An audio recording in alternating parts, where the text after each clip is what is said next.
Olá, sejam todos muito bem-vindos à Top Invest. Hoje trazendo uma videoaula para você sobre o benchmark, também conhecido no Brasil como índice de referência.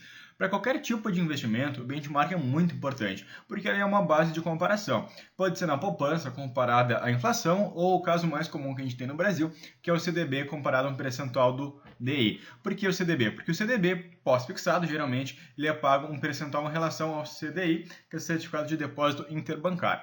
Quanto a esse índice de referência, ou benchmark, como é mais conhecido, o investimento pode ser passivo, onde ele vai buscar replicar a mesma rentabilidade do índice de referência, trazendo então uma rentabilidade muito semelhante e com risco muito baixo em relação a esse benchmark.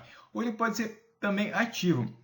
Um investimento ativo em relação ao benchmark é um investimento que vai buscar trazer um retorno acima desse benchmark. Um exemplo muito clássico disso aqui são os fundos de investimentos em ações. Os fundos de investimento em ações existem, por exemplo, o fundo de investimento Ibovespa passivo. É um fundo de investimento que vai comprar várias ações a fim de replicar o Ibovespa, que é um índice de referência. Já um fundo de investimento de Ibovespa ativo, ele vai ter uma carteira um pouco diferente dessa carteira teórica do Ibovespa, buscando sempre um retorno um pouco acima do Ibovespa, também correndo um pouco mais de risco, mas sendo então uma gestão ativa. Os principais exemplos, então, como eu falei antes, é o CDB em relação ao CDI. É muito comum você encontrar CDBs hoje no mercado que paguem cerca de 95% do CDI para investimentos, cerca de R$10 mil nos maiores bancos do Brasil.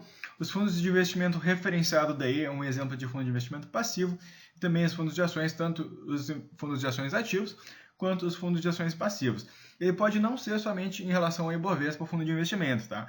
Ele pode ser em relação a diversos outros índices que a gente tem no mercado, tanto os fundos de investimento em ações como os outros fundos de investimento também. Os principais índices de referência é o da caderneta de poupança divulgado pela Bacen, o CDI divulgado pela CETIP, o dólar ou a taxa PETAX, que é o dólar oficial divulgado também pela Bacen, o GPM, que é o índice de inflação divulgado pela FGV, o INCC, que é o índice nacional de construção civil, também divulgado pela FGV, o IPCA, que é o índice de preços ao consumidor amplo, o índice oficial de inflação no Brasil divulgado pelo IBGE, a taxa Selic, que é divulgada nas reuniões do Copom também junto ao Banco Central, o índice Bovespa, que é divulgado pela própria Bovespa, que é a única bolsa no Brasil, e o IFIX também divulgado pela Bovespa, que é o índice de investimentos em fundos de investimento imobiliário. Com a tentativa de regular um pouco mais esse mercado, padronizar esses benchmarks, a Anbima, que é uma entidade autorreguladora do mercado financeiro, criou alguns índices, dentre os principais esses três, que é o IMAS, utilizado para investimentos atrelados à taxa Selic, e o RFM para investimentos pré-fixados e o IMAB, utilizado para investimentos atrelados à inflação. Lembrando que isso aqui é uma sugestão, nem todos os fundos aplicam ou comparam em referência a esse benchmark. Pessoal, eu espero que vocês tenham gostado. Dúvidas, críticas, sugestões, deixem nos comentários ou mandem para o nosso e-mail que é atendimento@topinvest.com.br. Não deixem de clicar em gostei do nosso vídeo, se inscrever no nosso canal e muito obrigado e bons estudos a todos.